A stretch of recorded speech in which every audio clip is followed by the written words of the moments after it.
Olá, tudo bem? Muito obrigado por virem para cá e obrigado pela sua presença e paciência. I am going today to be short so that you have time to do something else. Do you all have a handout?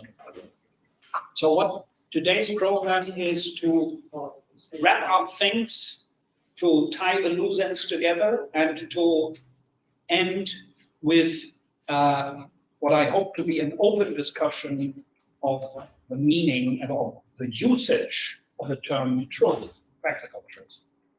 Thus, putting together, hopefully, some of the things that Lucas was talking about yesterday and today, and applying them, perhaps or perhaps not, to the conception of practical truth. Before we get there, I'm going to just briefly go through the main argument of the last 3 days.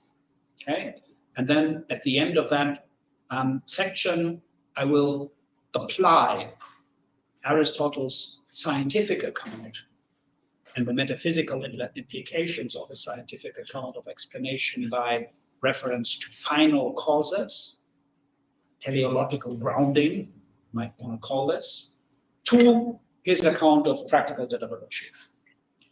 Okay, are we ready? Let's go. Well, you all have a handout, as you said. We have, again, the analogy of practical truth and the problem of practical truth. We have basically answered most of these questions, but we haven't drawn the final conclusion. And before we do this, let me remind you of the account that I offered of practical reasoning, not the capacity, because we already know that all rationality is essentially and by definition tied to principles. That was my main point on the second day of this workshop. That's a substantial metaphysical claim of what rationality is. I said that Aristotle agrees with Kant that rationality is essentially tied, or Kant agrees with him, capacity concerned with principles. Not only with principles, but with principles. And what I'm not going to repeat that here, but I just want to point out again, this is a controversial claim that I'm making. I'm saying that all rationality is essentially concerned with principles in Aristotle. And that is something that most interpreters of Aristotle's ethics do not subscribe to. And I would say that, well, they do not subscribe to it, but they don't really know why. They haven't thought through the implications of such a view. What would rationality be if it's not concerned with first causes and principles? Because a principle is a first cause. And that, I think, is a pressing question, and it's unanswerable to those who follow the standard editions of the text and who basically repeat the common doctrine, the communist opinion about practical nous being concerned with the domain of things that allow for being. All right. No, instead, I'm going to repeat a little bit my account of the activity of practical reasoning, of which I said that it has a certain structure, and that structure is it's a non-deductive structure, and that it has certain features, and that these features of Aristotle's account, the structural features of Aristotle's account of practical deliberation, are actually a substantial theory about what practical deliberation is, and it is an illuminating theory that really tells us how it works, what the essentials are, and what its particular nature is, so that it does what it does, namely deliberate. Okay. So I'm on the first page of the handout. And I will remind you of my answer to question 3 of the problem of practical truth. Are you okay there? What's the matter? Right. So, third question, how can right desire and practical reasoning agree on the same object? Okay. Well, recall, right desire provides the appropriate teleological context of action. And it does so in a twofold way. It sets the goal, which either is or involves a universal value. Okay? The goal either is or involves a universal value, something like health, something like pleasure, but not something like chocolate or something like being like Justin Bieber.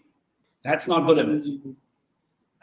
That I might aim at being like Justin Bieber, and I do not think about psychologically about why I aim at being like Justin Bieber.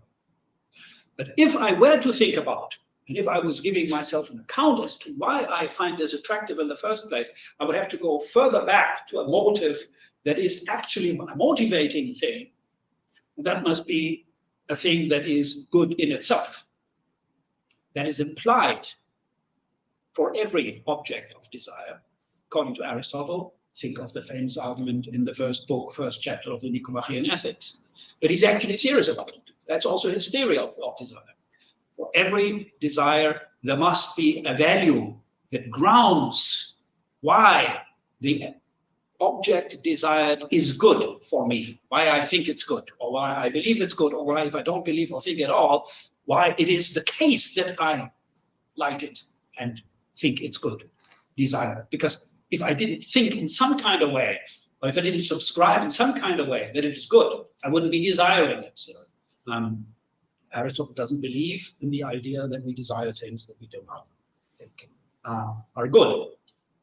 Okay, so desire then sets the goal. That's one thing that it does. And that setting a goal either is or involves a value, a universal value. Now, right desire also delivers the moving cause of the action and of the deliberation. So desire really is almost everything in practical contexts. It gives you the goal and it gives you the driving force. And it gives you the driving force not only of the movement, but also of the movement, of the intellectual movement of thinking about how to realize that goal. So this is what desire does. And if it's right desire, it picks out the right value that is appropriate for that situation you're in. That is not trivial. That's the outcome of a sensitivity that we acquire through moral education. It's not trivial. It's actually really difficult to be to become a good person in that kind of way. You have to have the sensitivity for what is the right value in a given practical situation. Now, we all have feelings. We all our emotions dispose us thus and so, or in some kind of way, in every kind of situation that we identify.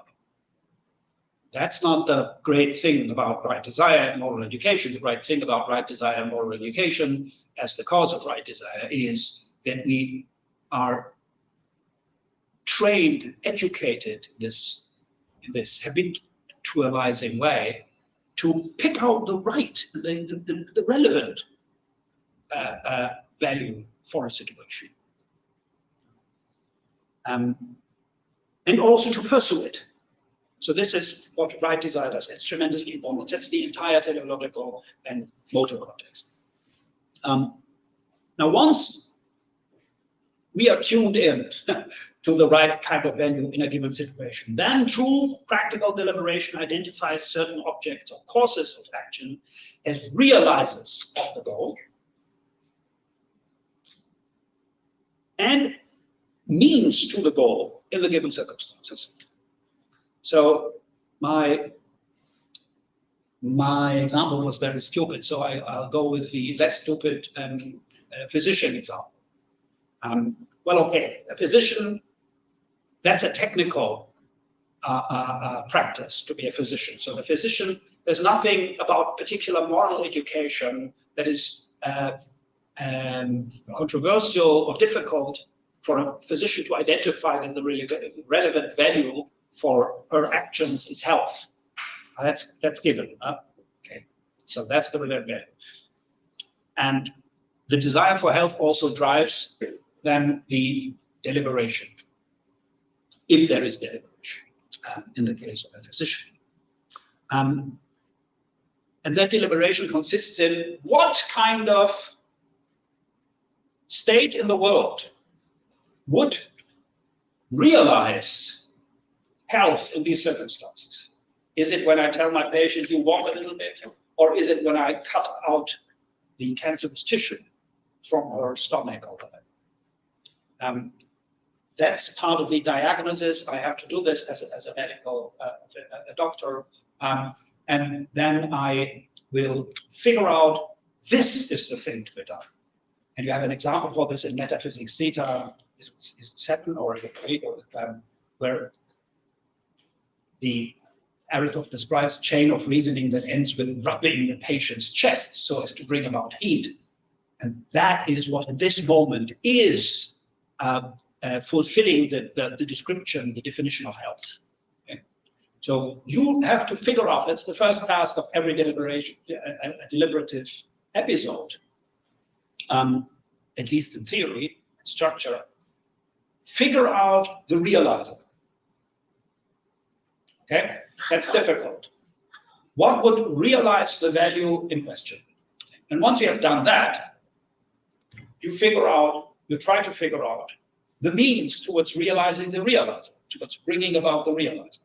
So if the removal of the cancerous tissue is, or not the absence of the cancerous tissue in the patient is health in these moments, in this moment of the situation, then the second part of practical deliberation is to think about how to bring this about. Well, you have to knock out the consciousness of this poor patient. You have to give him an anesthetic treatment. You have to have a knife, cut the body in such a way without harming, and all of these things that you learn in the case of medical craft or art. That's not a good example because that's not practical deliberation. Because in practical deliberation, we have to think about what thing would realize my goal, perhaps in a more radical way, and without the aid of an art, which we can study. But also we have to be way more creative with the means that bring about the goal, because there is no art, there is no university where we can study how to liberate well. It is truly interdisciplinary. Actually, it doesn't fall under any discipline. Okay, so these are the two things that we do in practical deliberation. And we track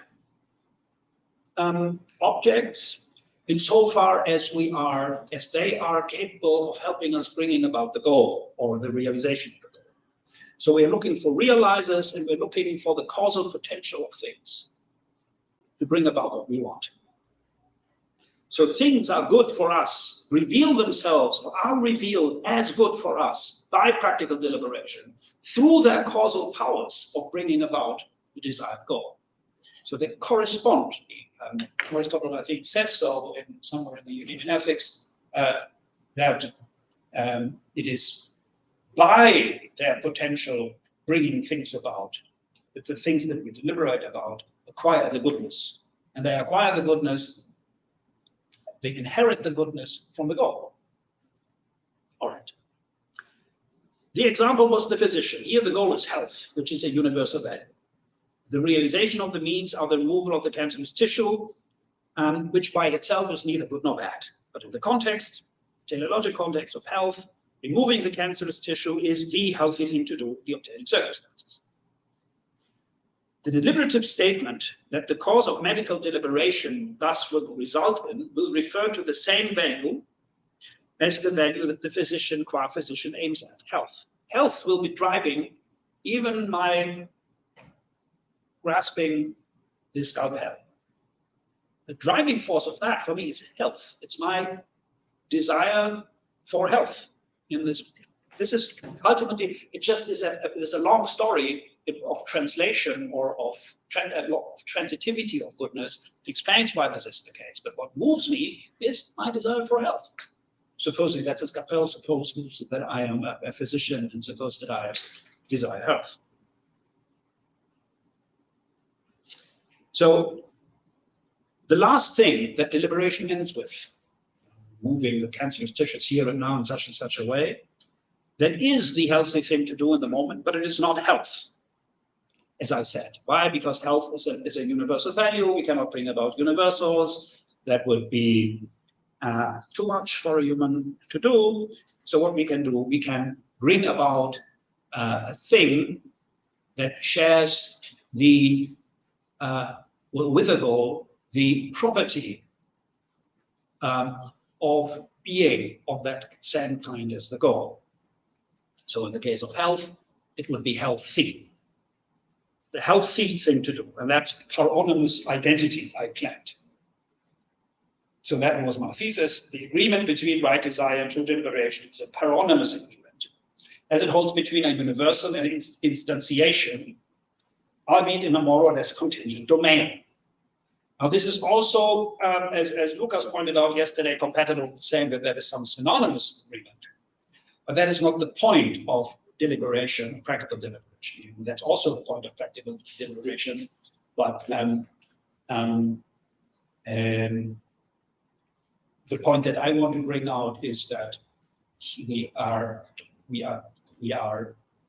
realizing universal goals, and that the relation between the realizers and the things that bring the realizer about and the goal is a contingent. So the healthy thing to do is healthy, but it's healthy only in this moment, in this specific circumstance. It's not per se healthy. It's not per se healthy. If it were per se healthy, we wouldn't be in science. Okay. So this gives us a preliminary characterization of practical truth. Right desire and practical reasoning agree on the same object as follows. The pursuit of an appropriate value, well, that's right desire, agreeing with a particular course of action as the beginning of a series of steps that will lead to that value's appropriate embodiment in the present circumstances. And since all of this happens in the domain of things that allow for being otherwise, in the domain of contingency, it will be embodiment only in the present circumstances. It's not always good to remove cancerous tissues. In some instances, it's really very unhealthy. Right. And that was something that I argued for yesterday, and then I was offering you an account of Aristotle's account of the workings of final causes in scientific contexts, where I argued that there is a threefold structure that is necessary for any teleological event and any teleological thing in the world to obtain. If not, it's not a properly teleologically ordered thing. And this is the ABC structure. So there are 8 type goals, and those are the universal intrinsic goals. You will recall the example there was a medical example. Why do I walk about, perambulate after dinner? Well, because it's healthy. Why is it healthy? Well, because health is this and this,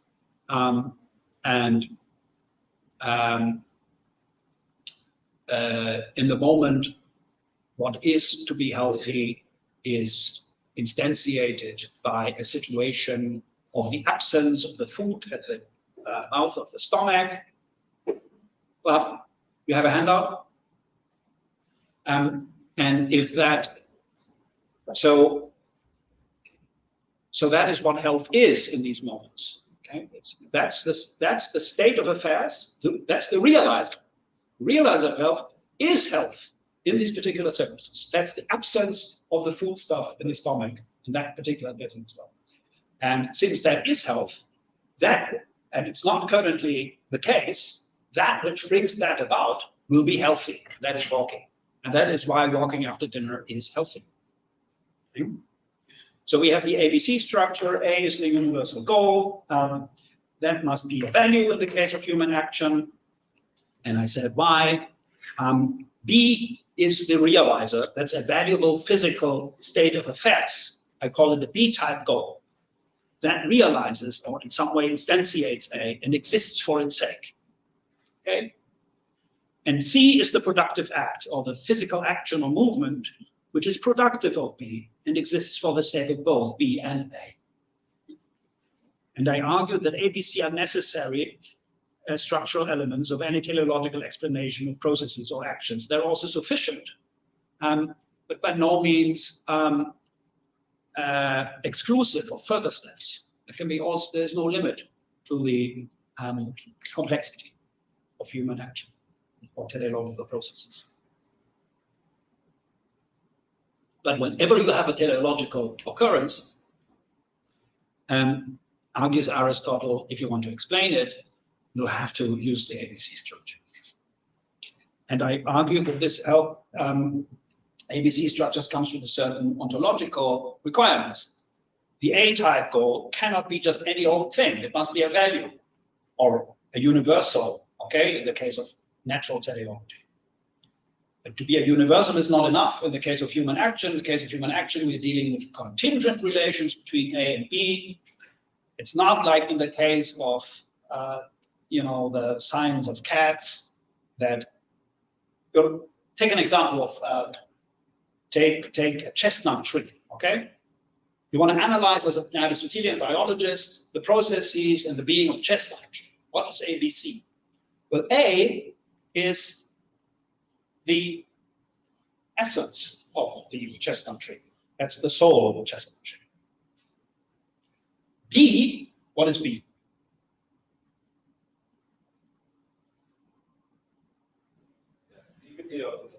Huh? What's B? No, that is the chestnut tree. B is the chestnut. That's the realizer of the soul of the chestnut tree. That's the chestnut tree. That's the psycho or the psychophysical compound. Okay? That's a thing in the world. And C is the processes that the chestnut tree undergoes insofar as it is a chestnut tree, the processes that it drives insofar as it has self-maintaining activities that bring about what? Itself. And thereby realize A, the soul of the chestnut tree. So that's easy. And the difference to the practical domain is that the essence of the chestnut tree and the soul of the chestnut tree are the same thing. I can truly predicate invariantly, as long as the chestnut tree is the chestnut tree, the definition of the soul of the chestnut tree to the chestnut tree. I cannot do so in the case of human values. And that is really the fundamental difference. We are dealing with a world of contingency, which is why Aristotle thinks there is practical philosophy. And that it has its own norms. And that we have to deal with a situation in which it is harder to figure out what to do. I mean, or when it's hard or at least can be hard to figure out what to do, because there is no regularity. And this is why Aristotle is so, I mean, there are some regularities, but it's a question whether they are necessary to start with. And we are dealing with a domain in which we have to figure out what the realizers of our goals are. That is very different from the chestnut tree or any other natural teleological phenomenon, according to Aristotle. So maybe research, figuring out things has a structure that is similar to deliberation. I actually think that is the case for Aristotle in many instances. So if you're actually inquiring into something, you are somehow following some deliberative course of, trying to figure out something that can have some similarities with deliberation. But it will be different nevertheless, but that's not something that I want to talk about here. Aristotle thinks that there is practical rationality because there is something in the way in which practical principles are principles that is different from the way in which principles are principles in the theoretical domain. And he thinks that's an important difference. Okay, he's the first to have seen this very clearly, I would think. And that's why we need practical philosophy as a proper branch of philosophy. Okay.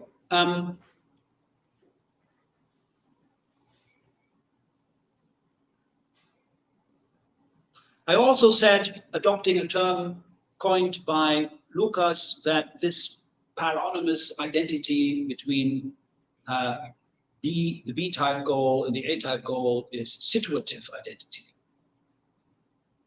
And this really highlights the fact that we are talking about situations. Each situation requires its own appreciation if it's going to be a situation of practical deliberation. Okay, so that was what we did yesterday. That's where we stopped. And now I'm going to give you my deepened account of practical deliberation and of practical truth. I mean, by just applying this threefold structure to the case of deliberation. I already did this in my presentation, but I will do it again because sometimes it's nice to repeat things. So, practical truth is the agreement or situative identity of a desired appropriate value with a particular thing, state of affairs, or course of actions at that same value's appropriate embodiment, here and now, in the given circumstances of each practical situation. If we apply now the threefold ABC structure, the teleological framework of posterior analytics 211 to this, the following picture results. Our moral characters set the 8 type goals of our actions. Sorry, the English here is messed up. They provide us with our values and our motivational orientation. They pick out the values. Okay? They don't do this consciously. They do this. They are a result of our upbringing. And we discussed yesterday the question of social determinism and the possibility of self-determining one's character. Aristotle thinks it is possible to self-determine your character, but not easy.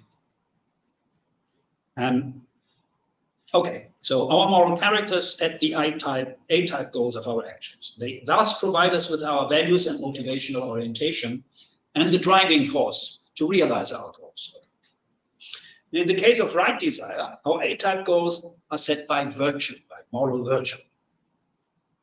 And the task of practical reasoning in that case is to figure out both the B-type goals, the pause, how to realize one's end, and the way in which B is brought about by some C. That is the means towards the realization.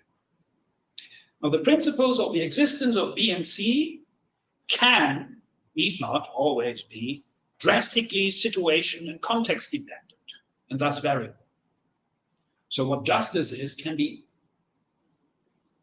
drastically different from one situation to the other, but sometimes it's not. Sometimes it's just, to have a law according to which rich people have to pay taxes. Now that is something that could be otherwise. That is something that people deliberate about. This is what parliaments decide upon and so on. That's a practical thing. It could be otherwise. And it's not clear that this is always just. It is, but that's not the point. The point is it need not be. It is, we are also in the realm of politics, which is a practical realm for Aristotle, in the domain of things where we have to figure out what to do, what is best. And that will be situation.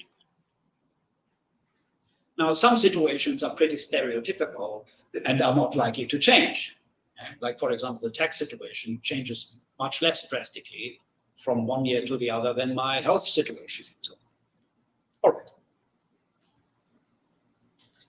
The point is the principles are variable because the situations are variable. And that has to do with the fact that our values are not the forms of any natural things. They are values. And they have only realizations that are contingently related to them. It's not always good to give to the poor. It's not always good because there can be circumstances in which it is not. Okay? And that's enough. Yes. There is no regularity, and Aristotle is hammering this in his ethics, time and again, saying there's nothing stable, there's nothing fixed, we cannot say with certainty, and so on and so forth. So the variability of contingency is what, in the way in which I was using it here, it's not just being otherwise, possibility, but being the possibility of being otherwise in the way in which I have explained it here. This is what is characteristic of the element in which we swim, as it were, when we act as practical agents. This is what determines why this or that makes sense or not. Okay? So the contingency here is the sphere, is the environment in which we act. Otherwise, we could consult a book, or we could ask someone who has a book or whatever. We could rely on a different kind of information.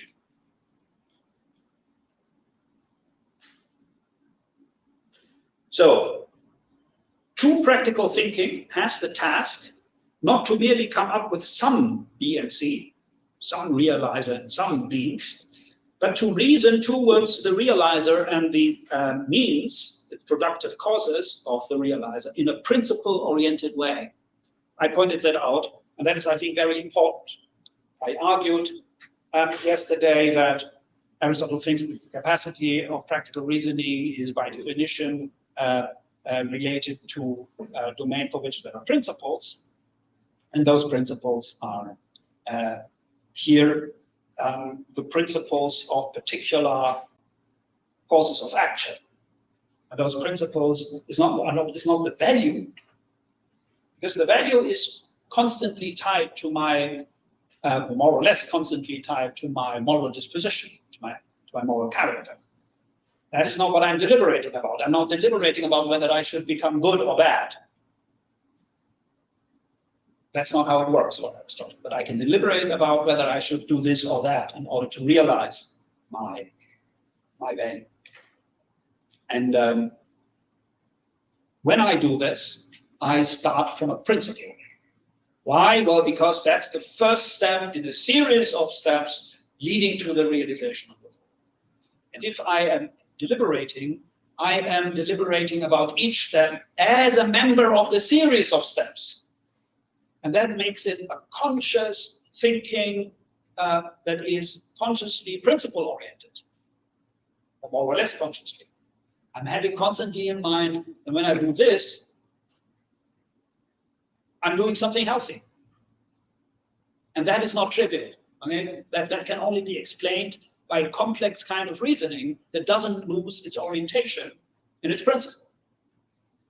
But the principle of that thing is my value. It's my value potential. And I'm thinking about how to bring it about. And then that's the principle and the starting point for my deliberative episode.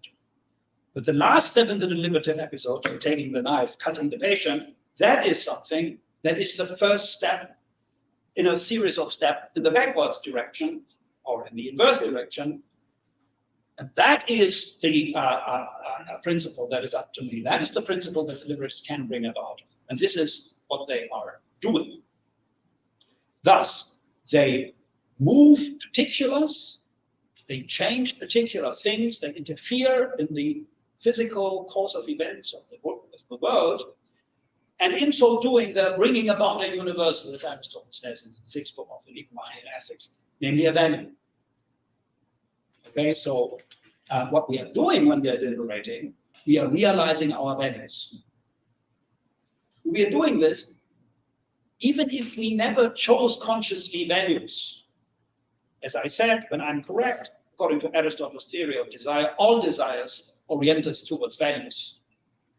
And whatever I do, whether I am doing it consciously or not consciously, will be guided by some value. So whether I deliberate or not, I will put into practice, realize my values. But in the case of good desire, right desire and true deliberation, I'll be realizing the relevant values in the situation, and I'll be realizing them well, because I identify truly the realizers and the causal potential of particular things that realize my goal. So it's not only that I'm doing the right thing, I have the right motives, and I'm, trying to make an effort to do that. I'm quite likely to succeed. Well, in the measure in which it is possible to succeed. Well, sometimes it's good situation, Aristotle says this, sometimes apothanatheon, you just have to die, because that's the best thing that you can do in a certain situation. But that's bad luck. I think that Aristotle thinks that the person that brings about practical truth is not a person who has all good intentions, but no success in life. I think the way that Aristotle thinks about it, it's a person that also makes the most out of her situation. So it's not so much it's not exactly James Bond or something like that, because he has the wrong values. But suppose there's a James Bond with good values, something like that. I don't know whether I really mean that, but I just want to point out that the way that we talk about virtues, we just don't care about success. I think that's a very un-ancient way it's a Stoic way of thinking about it. And Aristotle says that the most important thing is the intention, the quietus, and that's kind of true, but it doesn't mean that he dismisses success. If you have truly deliberated, you'll identify the right realizers, and you are identifying correctly the causal potential of the means that are going to bring about the realizer. Well, if you execute that, you'll be succeeding in your undertaking. All right.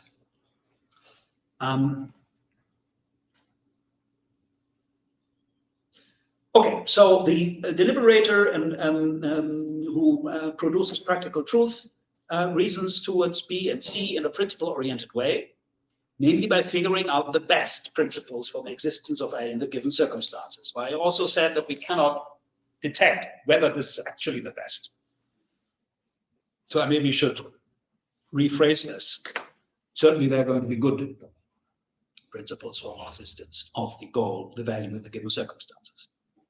And this is why true practical thinking is no small achievement of the intellect. One has to figure out in each case the variable principles of the implementation of one's invariable values.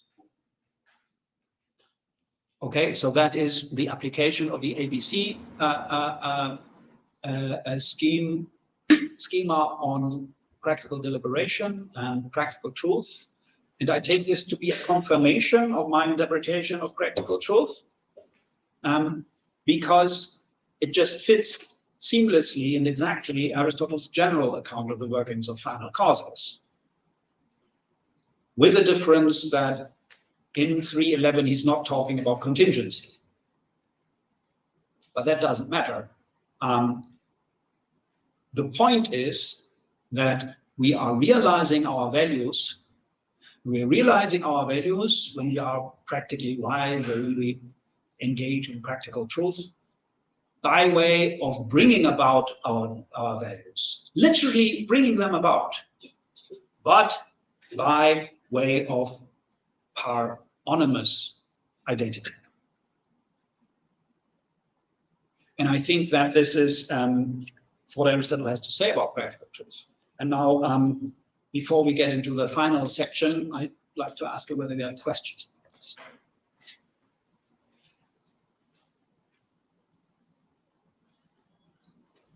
Oh, yeah.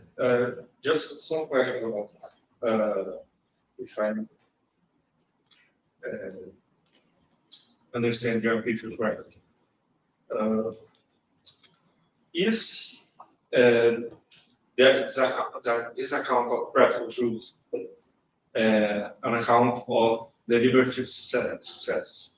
Is it just one-to-one?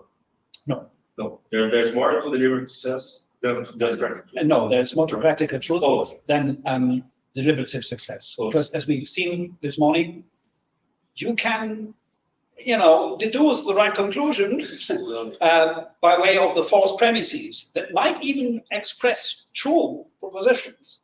Okay? Why? Well, because they are not the appropriate. They do not symphonate with. They do not harmonize with the goal. So what I mean is the guy who is a critic, or the guy who is fundamentally evil, suppose that there is such a person, that person can be a successful deliberator. Indeed, very often they are. I mean, this is one of the interesting things about moral vice. That many people who are morally vicious, they're not just weak, think that they are very smart, that they are smarter than the rest.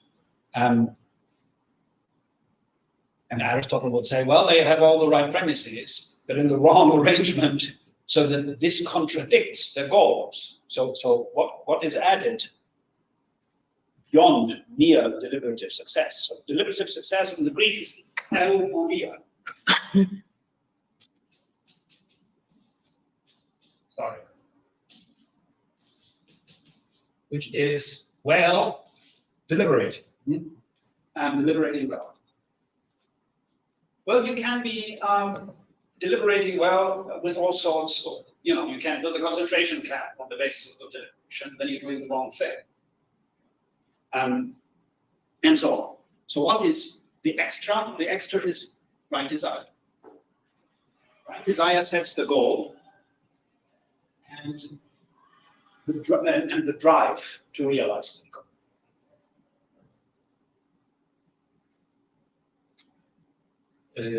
Some more clarification, or not clarification, but is technical deliberation structured the same as practical? Or Yes. So suppose you have a desire or a goal. And Aristotle calls this prakton, prakton agaton. So that is the practical goal. Okay. Now we've seen that this is nothing but a goal plus a desire for that goal. Okay.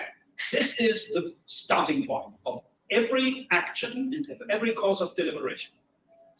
Okay. In practical action, you're thinking about how to realize this. Okay.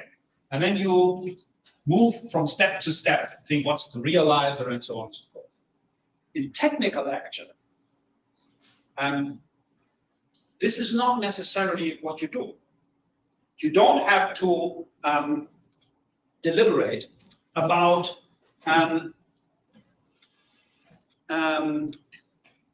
neither about what you do. Suppose that you are a factory worker, you're engaging in technical action. Well, that's a simple case of technical action. You don't have to think about what you're doing. You just do it. You don't have to think about whether it's good to build a car. It's your job. Okay? So you can, of course, I could ask you, why are you working in this factory? Oh, I need the money. And so I thought, well, that's the easiest thing for me to do, or it's a great thing for me to do. I love building cars or whatever, but that's not the point. You could love building cars or not love building cars, you'd still be building cars. So that's a technical action. Technical action doesn't evaluate why are you doing it. If you evaluate why you're doing it, you are in the practical realm. Now, of course, so Aristotle says that praxis includes or is contained, that poiesis, technical action, is contained by praxis. And that means, of course, you wouldn't go into the factory, didn't you have a practical reason to do so? That's the reason that I ask you for when I ask you why do you work. And there is no intrinsic connection between your and so on and so forth. Another difference is the one that Aristotle was speaking about yesterday, or the day before yesterday, in Nicomachean Ethics 2:3, where he says, in technical action, it's irrelevant in which state you are when you act and how you do it, while you are doing it. I mean, of course, you should do it well, but how you are disposed of it. Whereas in action, practical case, this is really important. So you should do what is right. You should do because it is right. You should know what you are doing. You should know that it's right. And you should do it from a stable character disposition. Otherwise, it's not truly virtuous. Okay? And all of these things are not really relevant for technical action. So there is a technical aspect in practical deliberation. When I am an engineer, for example, I have a greater reservoir of causal relations to bring about things, perhaps, than when I am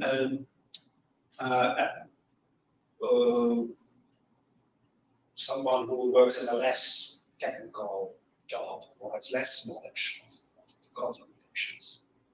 Now, all causal relations count. So also social relations can be important as causal relations in your deliberative episode. So I can use my friends. Say if I persuade Eduardo, then I can make perhaps him persuade Lucas, and then Lucas will do something that I want. So I would do this if I have a tendency towards acting in a manipulative kind of way. But it would also be practical deliberation. I would anticipate causal relations, only those will involve other people. And these things are technical because, in a way, because you could isolate, in principle, even these social sort of causal chains, and make a science out of it, social science or whatever, science of personal, whatever. So there is a technical aspect to deliberation because you're bringing practical, because you're bringing about things. But this technical aspect is not technical in the technical sense of the word, because if it were technical in the technical sense of the word, you could look up the handbook, how to persuade Lucas so as to do what I want him to do. And that book doesn't exist.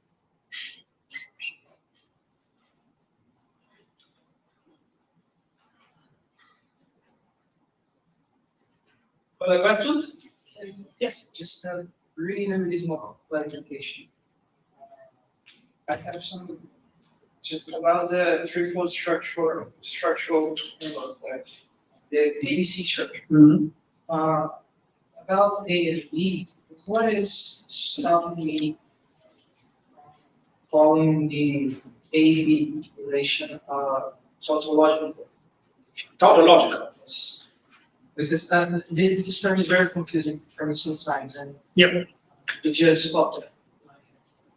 Well, if it's tautological, you could substitute the one with the other. And you can't do that because the one is a universal and the other is a particular physical state of affairs or thing. So the chestnut tree is, in a way, its soul, but it's not the very same thing because the chestnut tree is more than just its soul. The removal of the cancerous tissue is the healthy thing here and now, but it's not health, because health is a universal. And you need to tell a long story about the world, why this particular thing here and now is the healthy thing to do. So the one is a thing in the world, and that is really the most important difference, I think. The P-type goal is the state of the world that you would like to have, so as to see your value realized. And the value is not a thing in the world. The value is a value, something like justice.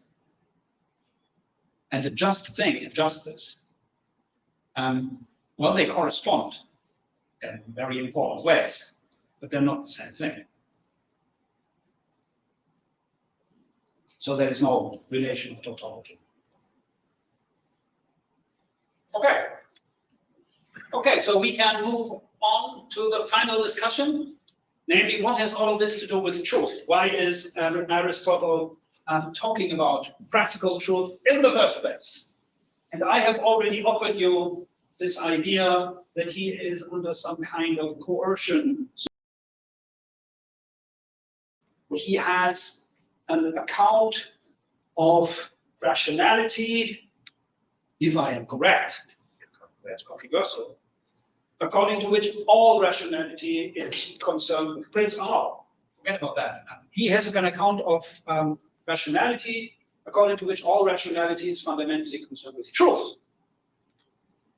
So that's one thing. And that is independent of what I think. That's clear. Aristotle thinks that rationality is concerned with truth. But he also thinks that there is two kinds of rationality, practical and theoretical. Therefore, it follows that there must be two kinds of truth. Okay. And I think that I still believe that this is kind of right. But does that really capture practical truth? Well, it seems to me, I don't know. It's at least worth asking whether this is really the case. Well, recall the analogy of practical truth. We have predicative truth, a piece of predicative truth contained in practical truth. It's an element of practical truth, namely true deliberation. True deliberation is predicative truth. That means it is a statement, or consists in a statement, or a thought, or a proposition that says something about the world, and therefore is true if and only if that what it says about the world actually matches how the world is.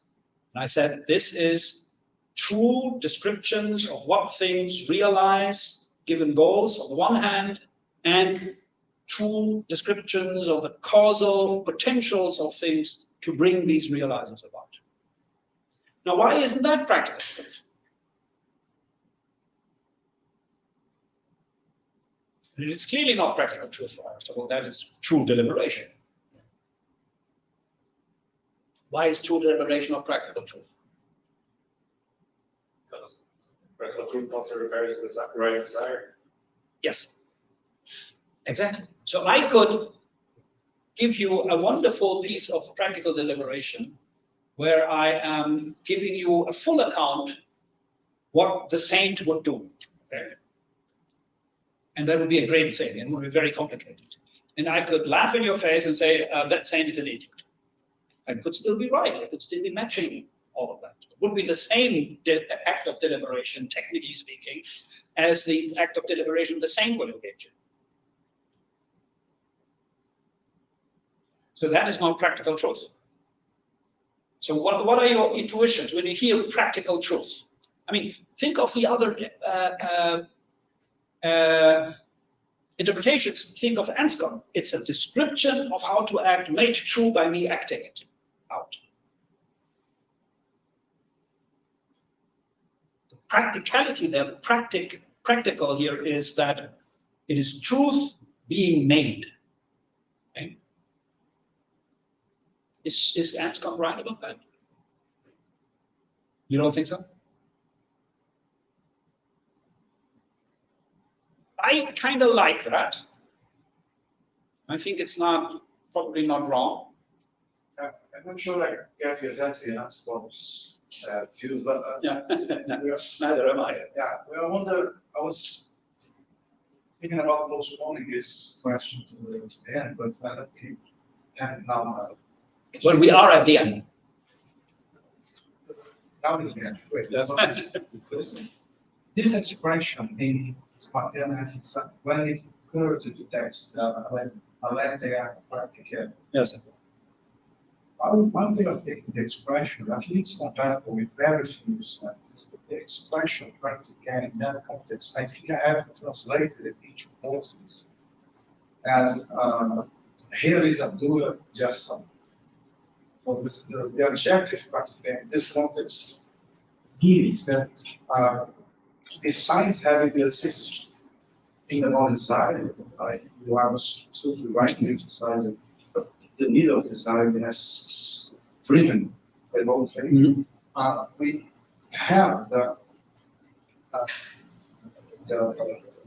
what we call analytic practical truth, when this truth is actually not only successful in deliberation, not only with the right design, but even getting developed that practically match this distinction so far and still failing in action, but we have to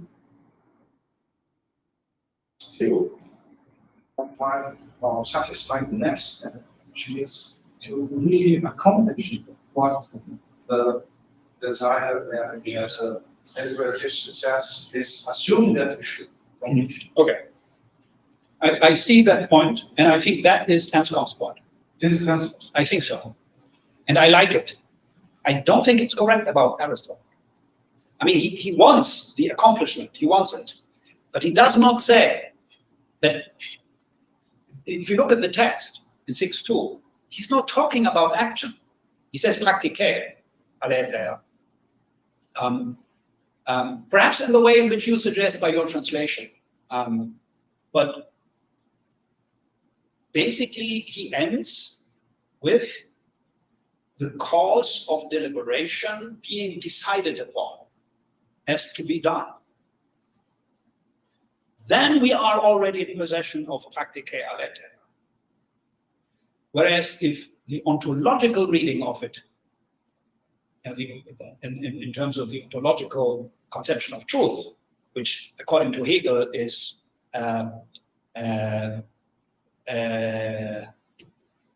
correspondence between the thing and itself, that is, between the definition of the thing and the thing. It would have to be the action. It would have to be, as Anscombe says, the description of the action made true by the action. But Aristotle falls short of describing the action. Indeed, he doesn't talk about description anyway, but we already, he calls practical truth the moment, from the moment on, in the ontogenesis of an episode of action, we are done with deciding what to do, and we are starting to do it. I mean, I admit that, and I think it's also importantly the case, that there is an intrinsic connection between choice and action. But he doesn't talk about the action part of it so much. But he seems to think that when I have the right intention, and I decided to do what I deliberated about to realize my intention, truly, that's practical truth. You say that I'm sorry, the action, but it's practical, is what makes actions. Well, yes, exactly. So you have the ecos ending, okay? Yeah. Well, that has 4 different applications. It can be either being prone to, having a connection with, being disposed to, and what is the other? I forgot. Involving, yeah. None of which is the full possession of it. It's prone to doing the right thing. That's my point. That's where I think that's the difference to Anscombe. It should be praxis. Not praktike. The praxis alete. That's not what she says. And he, so what he doesn't say. So that's interesting. It seems to be a quality of something that we do even before we act. Of course, it's all tied to action, importantly so, and it is what makes us act. But it's not the action. We can already have this practical truth even before we act. Maybe we cannot fully have it without acting. I would even go as far as that. Of course, we have to act. But from what he says, he's happy to attribute it to a finished course of deliberation, which is about to be realized. So that's interesting. Now, I think that we should rather go in the direction of your paper. This is about success. It is success of practical rationality, or of rationality in the practical sphere. Now, you succeeded when you want the right thing, and you figured out everything how to do it, and you are about to do it. Then from an intellectual point of view, you already are in possession of the success. You did all you could do. The rest is up for grabs, because that's in the world of contingency. Hegel again says that the stone thrown is in possession of the devil, meaning that something can intervene. I mean, it's not in your control anymore.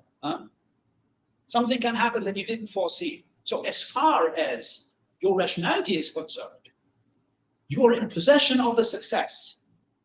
Now, of course, it is gloriously confirmed if your action is successfully concluded.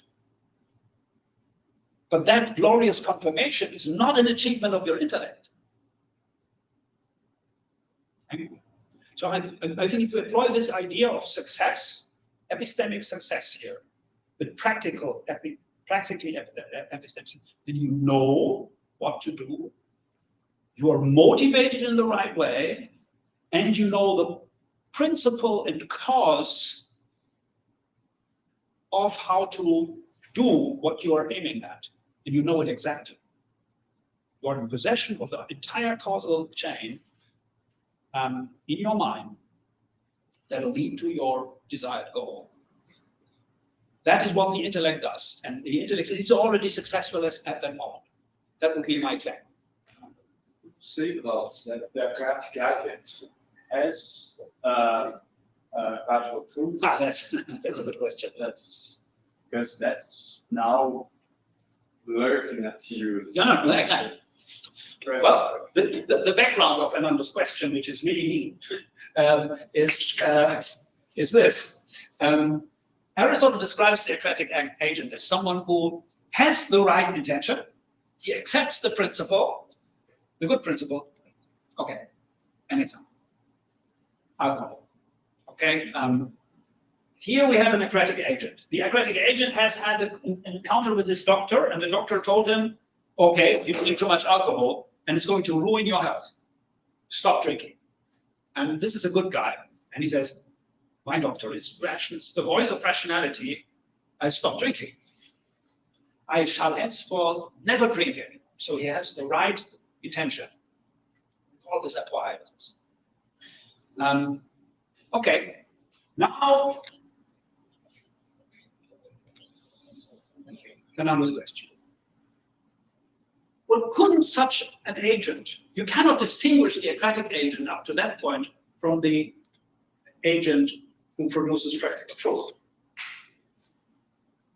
So that's me, because I just said that the practical, the good agent, call him that, he's already successful and he's about to do something.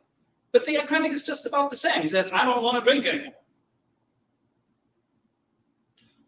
First thing, I don't agree. I don't think that that's a problem. First thing is, well, the Socratic agent didn't really deliberate about how to do it. That is, implement his desire not to drink. Maybe he has deliberated about it, but then he has deliberated about it in the wrong way because it didn't turn out the way that he wanted it to be. And it wasn't due to the circumstances in the hand of the devil. It was due to him because he was weak. So if he deliberated, he did not deliberate successfully. And indeed, the way that Aristotle describes the weak Socratic agent, that's the only one with the right intention. It's not that he has all worked out in his mind. No, he has the intention, I don't want to drink. And here's the party, and here is somebody offering me a whiskey. And then I start thinking. And, well, that's too late. So it's not the same deliberative, then there is something analogous to a deliberate process, I think, to a process of deliberation. But it is one that starts with the object here and now, thinking about which principle to apply. Is it a case of this guy gives me the drink? I want to take it, but I know something is wrong. I accept my doctor's judgment as the voice of rationality. I shouldn't drink. So I'm not going to say no because I really want to drink. So I'm going to say, I also don't want to abandon my moral principle. So then I'm looking for a new description. For example, I'm celebrating. I'm not drinking. But this is what people do when they celebrate. Maybe it's my birthday or something. So I'm looking for an excuse, really. And in that case, that's not a cause of deliberation. That's a perversion of the cause of deliberation. It is self-deception. I mean, if I'm right, but I think it is safe to say that the weak acratic agent does not deliberate from goals to means and realizes. Rather, he is confronted with temptation. The temptation is itself a realizing. So I don't think that that's a danger for my account. The issue of your view on this. So Aristotle says at some point that the acratic has the right for hierarchies. Yes. The right for hierarchies is the end of the process of deliberation. Well, here, How do you take that? Yeah. Sure, you have some views on it, but I do.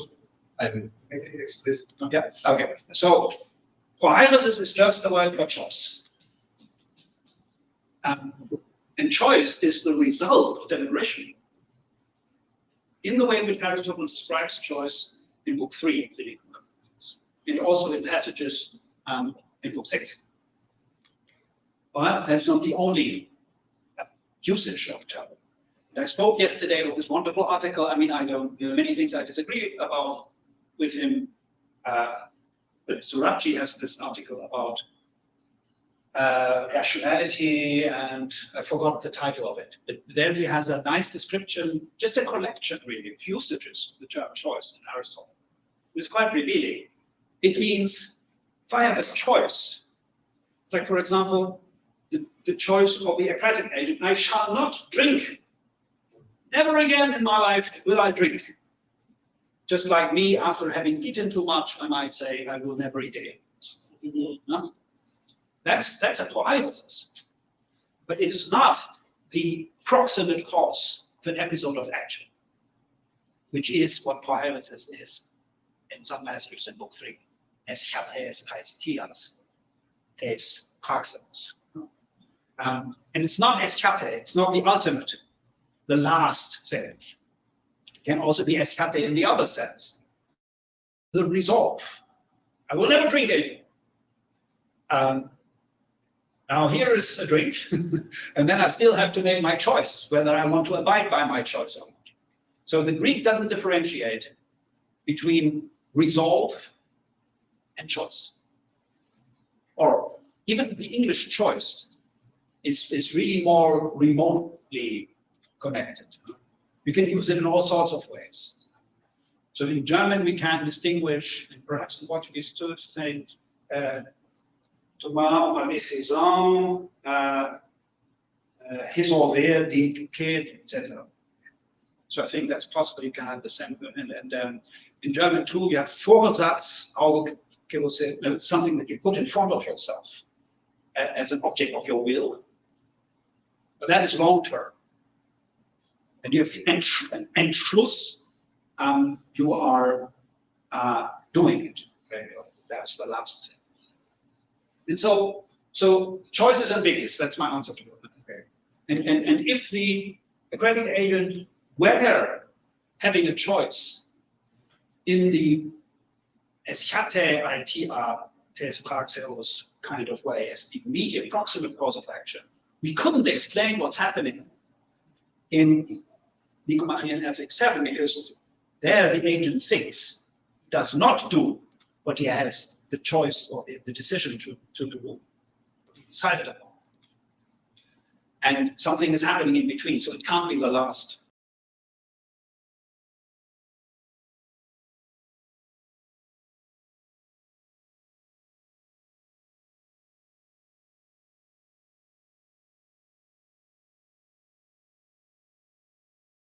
Sets the tone, sets the by choosing the relevant value and by providing the motivation. And the desire persists. So the structure of action for Aristotle is like this. It starts with the practical good, and the practical good is the good desired. Okay, and that persists. And then it accumulates other things. Deliver. So this is the practical good. This here is deliberation. Blah blah blah blah. So these things accumulate, and that is something that many people in the relevant literature do not see. So there's a profound sort of account here in play for how action is structured. But that also means that you can. And this is a continuum. Okay. You can interrupt it in any place. And you can, oh, I can also go back. I change my practical good. It can always happen. And if you have a decision, well, that's good. This will normally lead to action, but it doesn't have to.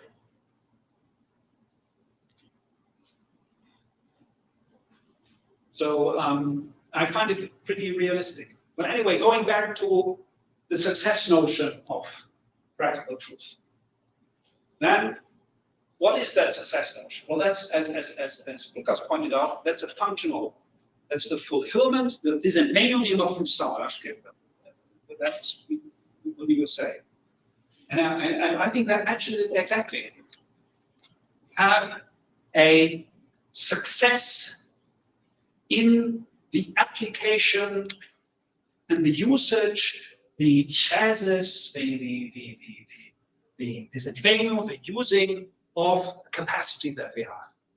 And it's done in a good way so that we are successfully employing it, indeed in the best way. And I think that this functional notion is not very far away from biology in Aristotle. So I think if you think of a living thing, human being, for example, as a substance endowed with natural capacities, that is, capacities we're endowed with just by nature, for example, rationality, then the character and the definition of these capacities, they determine the conditions of success and failure. They are the norms of our behavior. And if we meet these norms, we are successful. Okay, in that sense, true Fs or true Xs. So this functional conception of truth is perhaps just the same as the ontological conception of truth. That is agreement of a thing within itself. So in Hegel, this is like kind of easy because he can say that reality is just the result of essence and existence. So essence is what you define, okay, that's the object you define, and if that exists as it is defined, well then you are dealing with reality. So reality is not any old crap that happens in the world. It's that crap that matches the essences of things. So that's not crap, that's the good crap, that's the good stuff that's happening. And so Aristotle would be doing something quite similar. The thing agreeing with itself as in the sense of employing, using its natural capacities in the best possible ways, that thing is a true F, true S. But look, if we go with this, well, that's great. Holmes and Plato and Aristotle and Hegel are saying the same thing, then I'm not so sure. What are you laughing about? You said it would be nice if they did. I'm not so sure. Because that is a different line of interpretation from the line that I was suggesting initially. Initially, I said Aristotle is under some kind of coercion because he accepts that the job of the natural capacity of practical rationality is truth. So there must be practical truth. But that's a different explanation, because the other explanation, the Hegel explanation, the ontological explanation, is the Anscombe explanation with an application to capacities.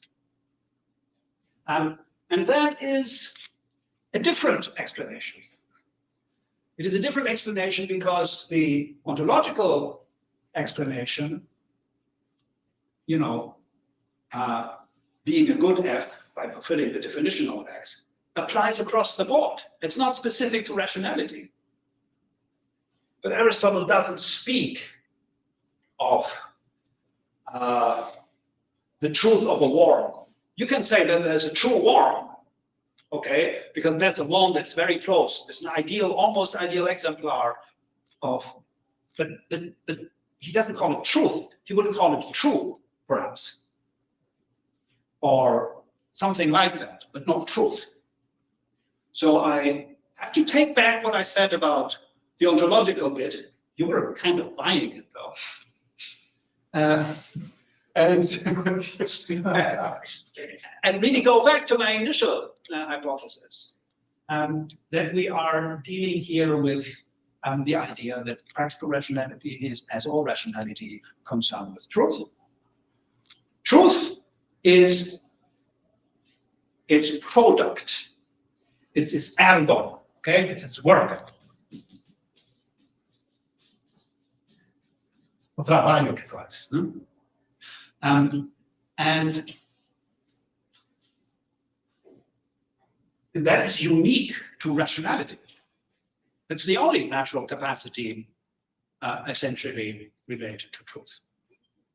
And now, the truth is not the object, the definitional object of practical rationality. That was what Christiane Wolfert was saying, and I was trying to persuade you that this is getting us into huge philosophical problems, among others, circularity of definition. We don't want that. We are rationalists. We don't want circularity of definition. We don't think that this is a good kind of circularity. It's not what it is related to as its object, by which it is defined. No, that is things, the principles of which are not being otherwise. But once it grasps successfully whatever it grasps correctly, successfully, namely things, principles of which allow for being otherwise, then it will produce truth. And that's a special kind of truth, because it's not the predicative kind of truth. Not only because it's descriptive of success, the work that it does, the result that it achieves, but also because that is actually practical. It is only practical truth if it is driven by a correct desire, by a right desire. So Aristotle is biting the bullet, if I'm correct. There is a kind of truth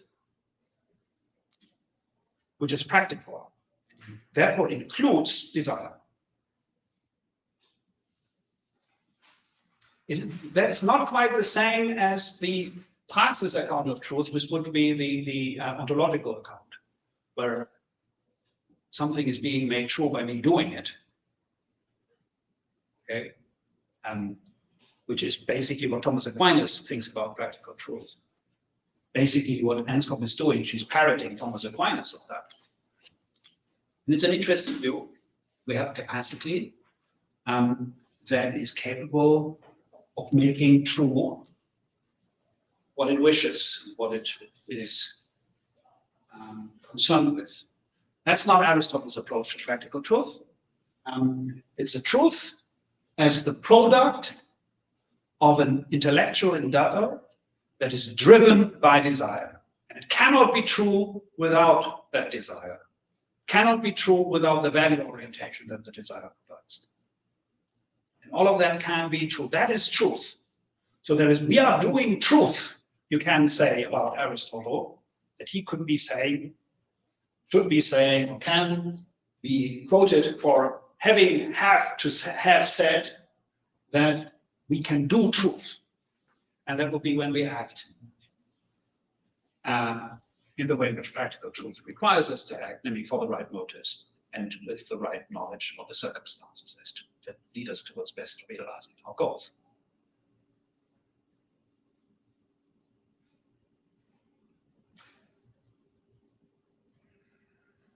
Now,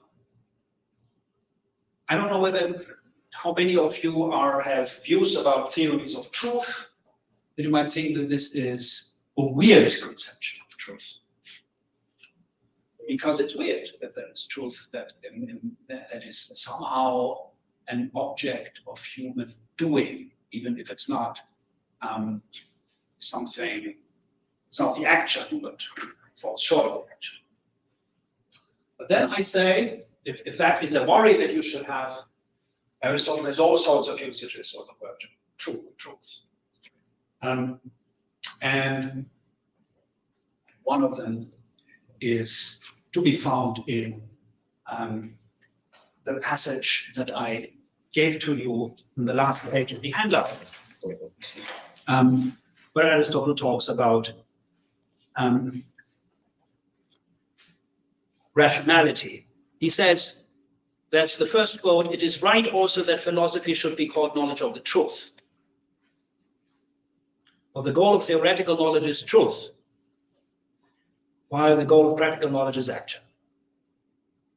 And he says similarly in the Anima 1-2, "Thus he," that is Democritus, "does not deal with rationality as a kind of capacity concerned with truth." So, but this is what Aristotle thinks, rationality is concerned with truth.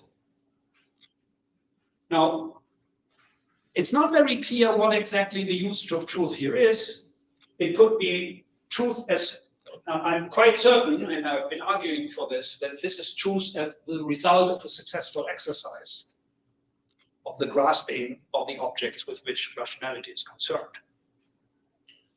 But whenever Aristotle talks about philosophy, as in the first passage, concerned with truth, he is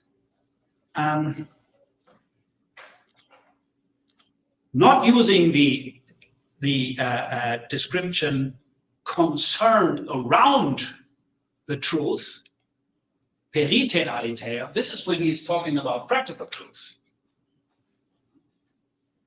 But he's using a genitive. I don't know whether this means something. Maybe these are interchangeable. But when Aristotle talks about philosophy as concerned with truth, I think he has an even different meaning of truth in place, namely that this is reality itself. And that philosophy is the human endeavor devoted towards bringing oneself in possession of reality. And that's reality itself. It's not my representation of reality. It's not my thinking of reality. Aristotle is a realist about all of these things, just as Plato is. Philosophy is to be, Aristotle thinks that philosophy can be done successfully. And if you are doing successfully in philosophy, you know the truth. You're in possession of the truth. And you're not looking for the knowledge of the truth. You're looking for the truth itself. And that, I think, is the object of philosophy for Aristotle when he talks about philosophy being concerned. Now, the question is this the same or is this a different application usage of the term truth? True. I don't know. I think that's very hard to decide. But I would maintain that the success notion of truth, the successful desempeño of a natural capacity concerned with truth, concerned with objects of the intellect, those are all principles, if successfully employed, That is truth. So I would go for the success notion. And that's the best I can do. Thank you.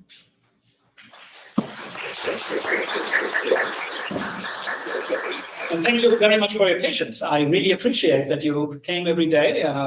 It's quite a tour de force, or it has been, at least for me. But you don't look too exhausted. Thank you very much for coming. I really appreciate it. And thank you so much, Fernando and Professor Fernando and Professor Rubens, for having me. I really appreciate it. Yes, I enjoyed it. Our pleasure to have you here. And questions, or you are too tired? No, I'm happy to take questions. I thought you were kind of exhausted. So, any questions except about Hegel?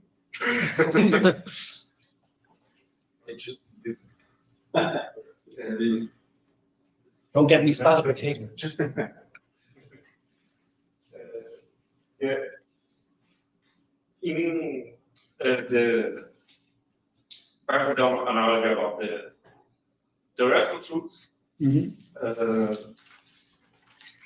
what we call truth is the correspondence relationship. Yes. between something. Yes. The true would be the I'm not sure about Aristotle, how I see uses true. What is true is the dogma apparent. Is that the case of for the second hand of the analogy? Yeah. What is true is the true reason. No, I'm not sure I understood everything, but because I was excited about the first part of the question, I should have said something about this. Namely, what is the correspondence here? Because Aristotle says that this is a correspondence. And I have offered an answer to this, but I should have said it again.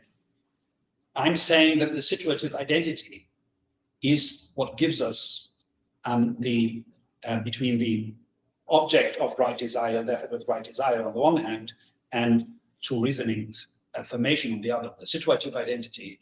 That is the agreement on the same thing. So that is what we get when I say this is the healthy thing to do here and now. Okay, that's one thing. Now, but this is a moral philosophical implication, namely that I am of one piece. When my decision is structured in such a way, I am a consistent character. I do what I want, and what I want is the right thing, and I'm doing it well. That's the only way, being a morally good person, that kind of way, a morally sort of also efficient person, that is the only way in Aristotle's moral psychology in which I can be a fully consistent character. If I fall short of that, I'll be in some way a deficient character. So it's only via moral goodness. Why? Well, because if it's the wrong desire and true reasoning, there is a mismatch, not only from the moral point of view, but also from the point of view of the values that I am realizing and how I am realizing my potentials as a person. So if I have a rational capacity, then the idea seems to be, and I am not trying to do the right thing in terms of adopting the right values and using rationality for the right reasons, for the right values, the right motives, then I am not using my capacities in the way in which they are designed to be used. So an example is, I mean, this sounds a little weird, what I just said, but an example we find is in Aristotle's Metaphysics, book 8, book 9 on potentiality and actuality, chapter 5, or chapter 2 and chapter 5, where Aristotle talks about potentialities with logos, with reason, or capacities with reason. And he says that they are capacities that are different from natural capacities, like, you know, getting heated or becoming cold. That the latter are one-way capacities. So if the agent and the patient have contact with each other, then they can only act, and they can only act in one way. Namely, becoming hot if a hot thing approaches, becoming cold if a cold thing approaches. In the case of rational capacities, they are different. They are two-way capacities. So I can, if I am a doctor, I have a rational capacity to heal people. But when I am a doctor and here is a patient, then this does not necessitate me to heal the patient. I can also kill the patient using the knowledge, medical knowledge that I have. I can pervert that knowledge. I can do that. Then, and so something needs to decide. What is it? Which do I choose? Do I kill the patient or heal the patient? Well, says Aristotle, that is desire that decides. You see, what he means is our value orientation. And the point here is that he says that, well, medicine, the art of medicine, the art of healing gives us this spectrum. I can use the knowledge for the sake of healing. I can use the knowledge for the sake of killing.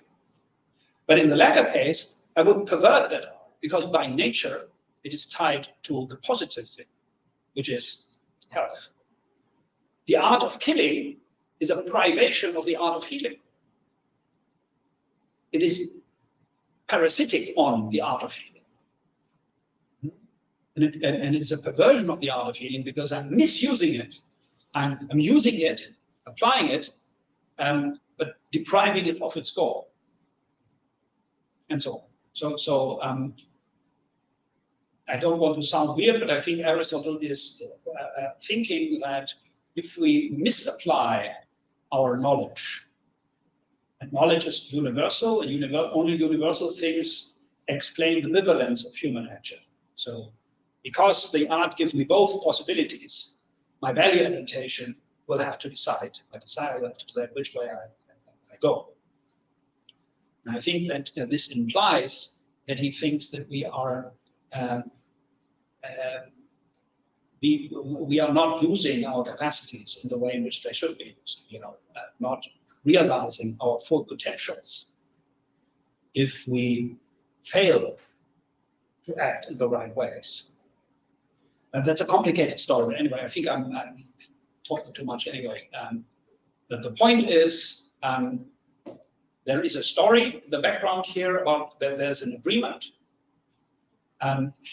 between right desire and true reasoning affirming. That's situative identity, but it's also expressive of and requires that the person who acts in that way is has such a moral character as to do this from habit and be a unified person. And that's obviously the point that Aristotle wants to get at in Book 6, where he is talking about the relation between moral and intellectual virtues.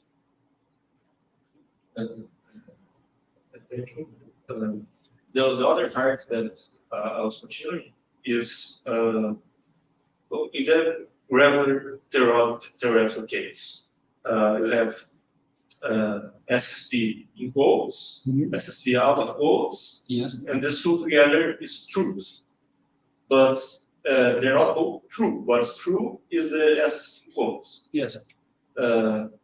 Is this also the case in the right desire and true reasoning? And then what is true is not the right desire, it's the truth. Yeah, I love that question.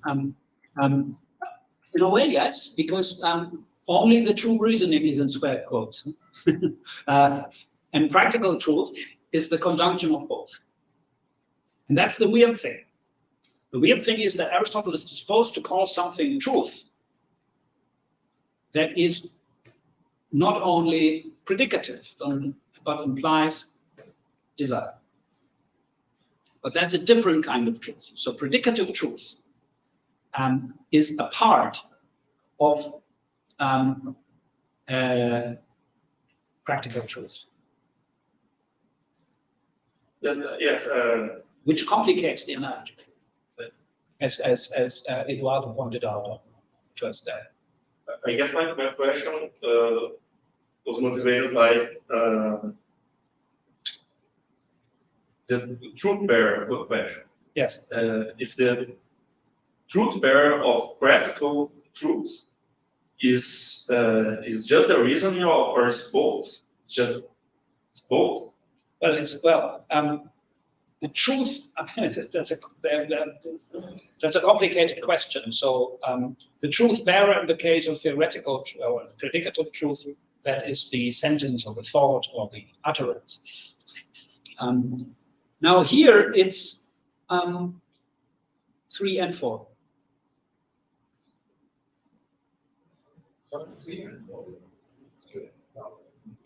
That's what I'm thinking. And that's what makes it weird. It's not. It makes it weird from a predicative truth point of view standpoint. But Aristotle is disposed to use truth in all sorts of ways. Here, if we are dealing with it as a success notion, we can apply it to all sorts of things. The premises, okay, well, that's something verbal that's somehow related to predicative truth. No, but we can apply it to animals. Well, Yeah. I just thinking on this excellent question. Let's try to rephrase it like this. So, in the theoretical case, in the predictive case, you would have a sort of unity, technically, a sort of unity of what the explanation of what truth is, combining those elements that he correctly explained. What would be the unity in the other case, right? So you said to me, 3 and 4, and this is strange, this is something bizarre, okay, but what would be the unity? Well, okay, yeah. So you want to press me on that? Yeah. I have no time. No. On the plate. Well, I would be careful here. About unity, correspondence and unity are not the same. Okay. As the utterance SSP is true if and only if SSP. All right. Aristotle is quite clear about the other case.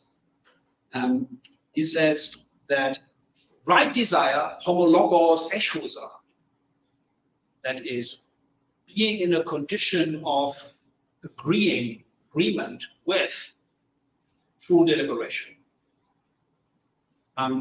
That is the agreement. So we have an agreement here. That agreement is not entirely isomorphic, and that is what bugs you. Because we have S is P with or without square verbs, and they have the same structure. Aristotle thinks that there is some, a funny structure that is isomorphic in the way in which our thoughts are composed, in the way in which our speech is composed, and in the way that we can immediately talk about things. I think, by the way, that he knows that the way that this applies to things is not exactly the same as it applies to language, but he doesn't really make this a theme. But yes, on the face of it, you have an isomorphism. And that isomorphism is not what you get in the case of practical truth. Or you do get some kind of isomorphism because it's one thing concerned with another. Desire, value. Desiring the something. Practical thinking, saying something. So you have double structure, or minimally complex structure in both cases. But they're not isomorphic, they're not SSP. You could go on,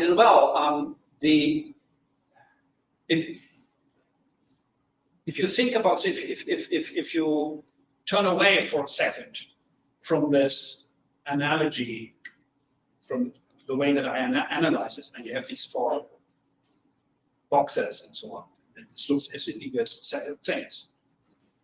But of course, in his Aristotle's theory of action, these are not separate things. I start with the right desire for the right thing, and that drives my process of practical deliberation. So practical deliberation includes the right desire. And when I say I want this particular thing here and now as the situatively identical thing to what I wanted in the first place, I'm part of the same process. I only specify it. So, well, in a way, then, we are dealing with an isomorphic structure in the following sense. By saying this is the right thing to do, in a course of deliberation which is driven by right desire, it's still right desire that determines what to do, only on a more specific level. So you would have something analogous to SSP in both cases, but the level of specificity would be different. Well, that goes way beyond what Aristotle says. But since you're pressing me on the question, and I think so, you can defend this as being a meaningful, sort of not nonsensical, completely weird application of the truth, predicative truth doctrine. But clearly, we are here in the field of analogy. And Aristotle could also say, so why did he choose predicative truth? If he were so interested in the functional account of truth as success, he could just say, well, you know, this thing is in agreement with itself or something. So I don't know why he did that. He's talking about it in terms of agreement, okay? That makes sense. He's talking about it in terms of agreement that he borrows from predicative truth. Don't know why he does that, but he takes this to be the clear case. So I'm not saying that this is straightforward, but I think there is, we can understand it sort of in a way that makes sense as an analogy with predicative truth. And it tells us something about good deliberation and good action.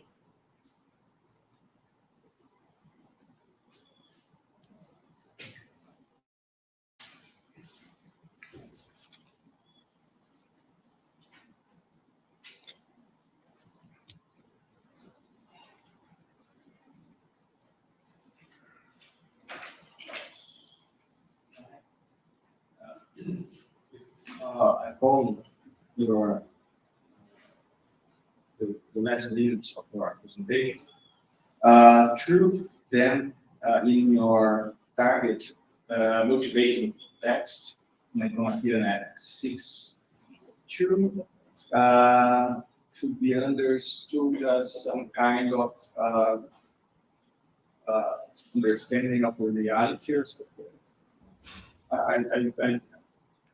No, truth is the successful application of the natural capacity of practical thinking. Yes. Okay. And the product, so practical truth is the product of the good use of the capacity. Do you resist to apply the understanding of truth to the other side of the analogy? So the predicative truth is just one level, and then you have. Yes, I see. That's very interesting. So, so we could understand. So here is Joe, and Joe says SSP, okay, and Joe means what he says. He understands what he says, and SSP. Well, then Joe is successfully employing his capacity of theoretical thinking. Not as successfully, I mean, it should be more complex because theoretical thinking as practical thinking is of principles. But yes, you could say so. It certainly is not a misapplication of the capacity. Yeah, another thing is that keeping the capacity in this story is important because Aristotle is not talking only about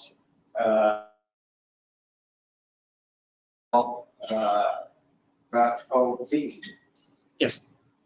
And because if you speak thinking and that's just the truth. I mean, yes, that's true. I think he speaks of practical truth because of thinking. Yeah. Because all thinking is concerned with it. Yeah. But in practical truth, you cannot talk about successful thinking without talking about desire. Yes, Yeah. I agree. But because this, your last point, your presentation, brings again this capacity. So the text literally says that, or Aristotle discussing, dialogia kai ideia prática. So not just truth, but also about. So you're talking about the first text, the text. Yes. Line. Yes, the anoikai, yes.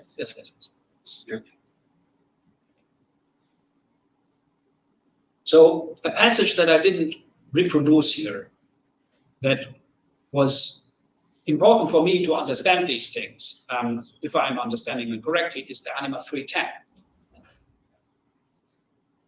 That which is, so where he says that deliberation is driven by desire, that with which deliberation ends, action begins. So he's thinking of it in these terms. It's a continuum, it's a phased process, and so on. But once you have this idea that for something to be practical, it has to be driven by desire. Ciao, Gabriela. Obrigado, Rubio. Ciao, ciao, Rafael. Yes. Obrigada. Rafaela, sorry.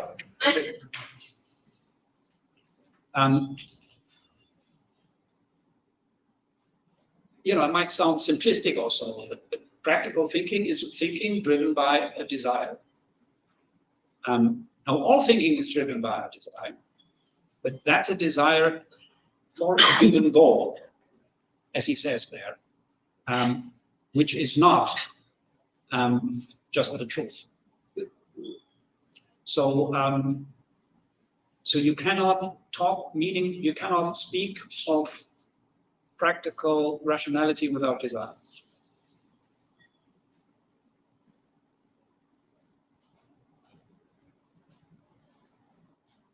Once you think about this along these lines, you see why it's so difficult for an Aristotelian to say or to admit that we can choose our goals. I mean, we can in a way, but that's very hard. And that is what many modern readers don't like.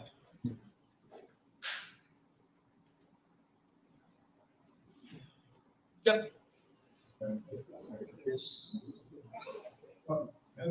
One question. I'm not sure that question is a good question. Suppose the question, but depends on how you answer previous question, which is this: what would you take to be the endpoint or the telos of desire as our capacity? So it's just to desire the right object, or to. I'm not sure I understand. Can you repeat that? What's the desire is a it's believed to a capacity of the soul. Yes. Those capacities have a condition of fulfillment. Yes. Okay? So then you can say, wow, this is a capacity that is performing whoever its job. Yes. Then what do you take exactly to be the full fulfillment of desire? It's about the question. It is just to desire the right thing or to get the right thing. Okay. I mean, you see the point. So the way that I've been, I like this question. So I think, yes, desire is individuated by its object, and moral education is the way I said that right desire is the outcome of a good moral education, and that is the kind of desire that gives us the right teleological context. It gives us the relevant value for a situation. But it's also the driving force for the ensuing process of deliberation. So what happens is along these desires being specified. And if I say, now I cut, or now I go to the hairdressers, it's still the same desire. It desires that. Deliberation only helps me on transferring an indeterminate appreciation for a value to a particular thing here and now. There can be a very naive person and desire the best values that you could possibly think of without, if I have a bad capacity for deliberation, I will not see which things make my values a reality because I'm too stupid or whatever, or not maybe too intelligent to be whatever. But what that presupposes is the desire persists. It is the desire that is being specified. The object of desire is being specified. So it is still, the desire sets the context. And I want to say both of these things that you put as an either-or question. I think both of these things are true for Aristotle. At the end, it is that same desire, more determined by practical deliberation. That is all of a sudden a desire for the happiness. So what practical deliberation makes me see is the goodness of other things than my goal in virtue of that power to realize my goal.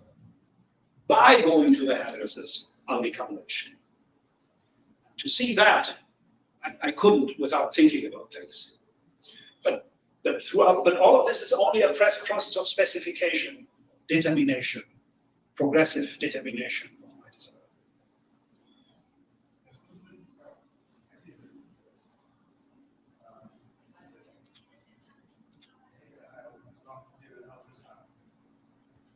My question is even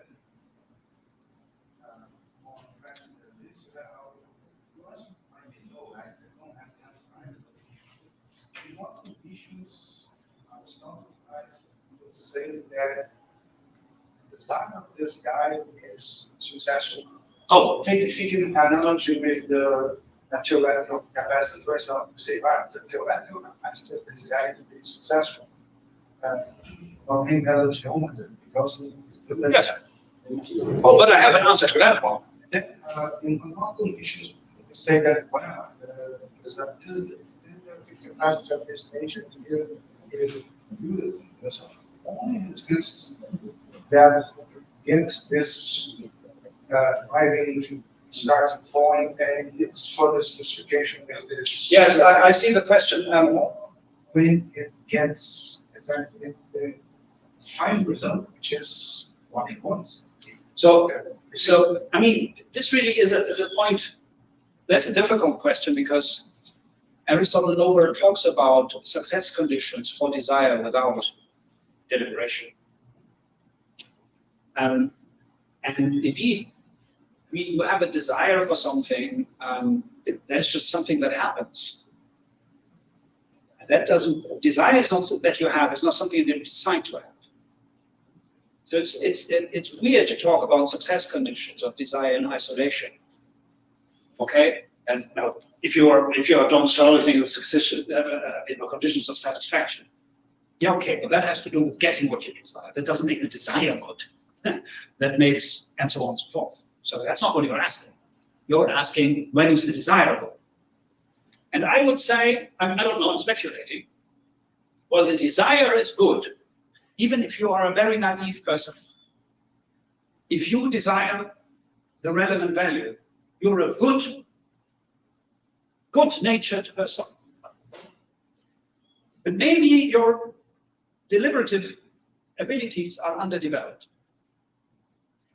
And I think it should be possible to still say this guy has good desires. What's wrong about this? Why? Well, his desire is the good object. But here, in Nicomachean Ethics 6, we're talking about agents, virtuous agents. And they are of one piece. They are such that they use their rational capacities for the implementation of the right values. And so it's important that this goes together. And when desire and deliberation come apart, and that's very weird, that couldn't happen, because deliberation is driven by desire and unthinkable without desire. But then the question really is, can you still say someone has a good desire even though that person deliberates badly? And I would like to say, yes, can say it. But it would not be successful, because you can distinguish it from the outcome. The view I was asking is, but just to pressing more on this issue about the practicality and the relation with measure. Yes. Suppose we say that reality and practicality is the conditional material with the level of the relation which the right desire. And the conditions of saying that the desire has been completely accomplished or successful is to say that the desire gets the desired function. Yes. Then we might be inclined to say that the reality and practicality somehow includes this. Yes, yes, you are a very persistent. You should explore.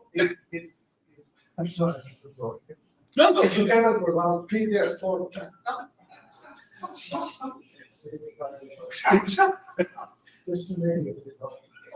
okay, well, I said, well,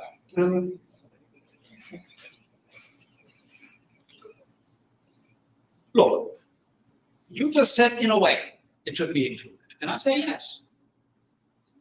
When I'm done with deliberating, I'm here, okay? I want to do it. I'm about to do it. Okay, it's a seamless transition to action. Oh, there is the hairdresser system. But I'm like that. And already here, Aristotle thinks practical truth is there. But that's extensionally and also conceptually, given that what the decision is about, inseparable from me, initiating the series of events that will make me rich, and so on. So that is the connection. But doesn't talk about the conclusion of me actually being rich, being practical truth. But that practical truth is already the case here. And I said that this is so because he is thinking about practical truth as an achievement of practical rationality. But when I go there and get myself and do all these things, then I'm executing a plan. Rationality is about figuring out that plan. Of course, in the course of realizing that plan, I can change that plan. But here we are talking with an ideal sort of setup. That is the reason I think that Aristotle has to say, already here we can speak of practical truth.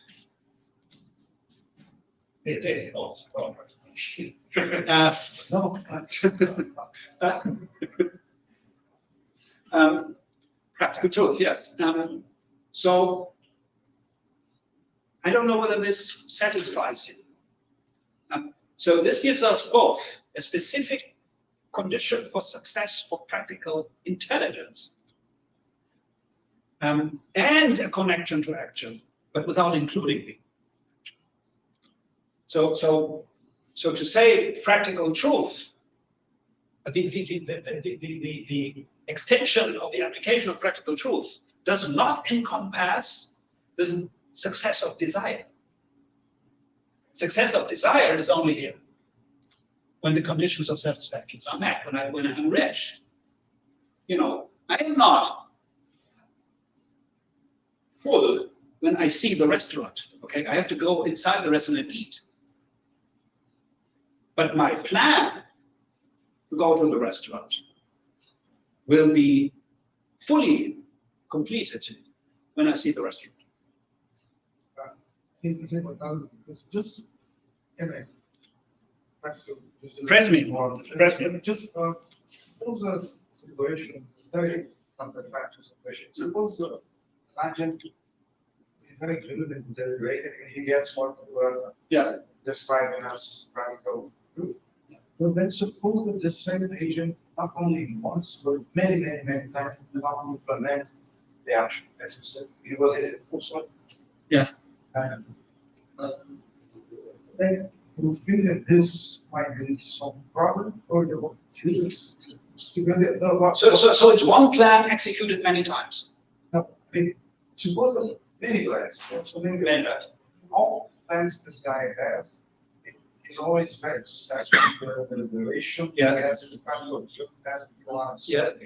These guys never act on this kind of. Yes, yeah. Actually, I thought about that.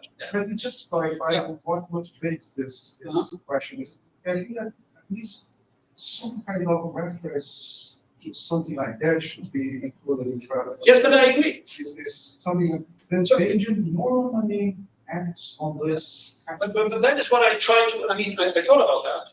And clearly, such a person is not executing practical truth, I think. I also said that what you do, once you're here, you're in the realm of the devil, all sorts of things can happen. No? But on your question, this guy was never executing it. Yes. And not because something intervened, he was just having bad luck, but because he failed to do so. So he's not a good agent. And in that case, I would not say that this guy is in possession of practical truth, because he wouldn't be practikos, which is anyway the starting point of your question. I think when we have this ikos ending, then we are prone towards doing it. So this is this whole thing is a continuum, okay? And the desire is only satisfied when the whole thing has come to an end, full circle. And you can describe this. I want to be rich. Now I'm rich. Okay? So this here is the wish in square brackets, being rich, and this is rich. Now I'm actually rich in reality. This is the full story. But desire gives the context, not practical liberation. Practical liberation is a phase in the process. So when Aristotle says praktike, he is pointing towards this. But he's not saying praxis. If it were praxis, we would have to do the full stop thing. The Anscombe idea, the ontological idea. That doesn't seem to be the idea of practical truth. The success of a desire is not necessarily practical truth. So just on this, Yes. this last bit, practical truth plus the success of the desire. Yeah. This is a praxis. Oh, be careful. Can you repeat that? The last bit. Yes. This is apraxia in an episodic kind of way. Right. So you're getting what Each you want. case is a case It's of- oistoching. Right. Okay. You're getting something right, but there is no judgment as to whether what you're getting right is actually the right thing to get. You're hitting the mark. Yeah. That's oistochia. Yes. Yes. Yes. Okay. I see the point. So it's a bit precarious, I admit that. But he has the word praktike. So you are disposed to it. There is this strong connection, and the desire still is going. If he didn't act, he wouldn't be truly desiring it. He has the plan, he believes it to desire. Here and now is the address. If I don't go, I'm not really wanting to become rich. But the actual process of me becoming rich is not part of my intellectual thinking of how to become rich. And practical truth is the success of that. Okay. So then I think what was suggested is not so close to Einstein. I translate praktike as realizador, just somewhat. I think is the idea of this expression being accommodated like this. It is a letter that gets you correctly on those previous steps, including desire and the relation. In such a way that you are fully able to perform the action and how many you. But that's what I'm into. Okay. And I don't even think that realizadora, there is a dispositional meaning. Yes. So no problem. And a dispositional has opposites practicos. But if it's dispositional, it's not factual. Because that would be the cos and without the ik. The passive adjective. So, any further questions, or have we realized our wishes? We've hit the target. Well, then again, thank you so much for your patience. I really appreciate it. And if you have any ideas about this, do send me an email. I'd be very happy to know what you think about these things. I'm still thinking about it, and I want to publish it. And this has been quite helpful for me to get clearer. You cannot imagine just how helpful it is to explain your ideas to an audience. And this audience has been particularly rewarding. Thank you very much.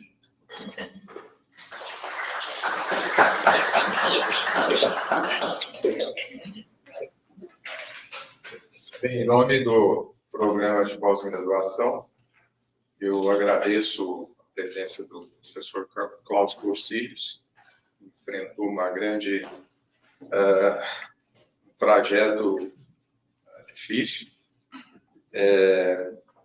Agradeço ao professor João Lucas, professor Eduardo Wolff, da UNB, por terem gentilmente participado.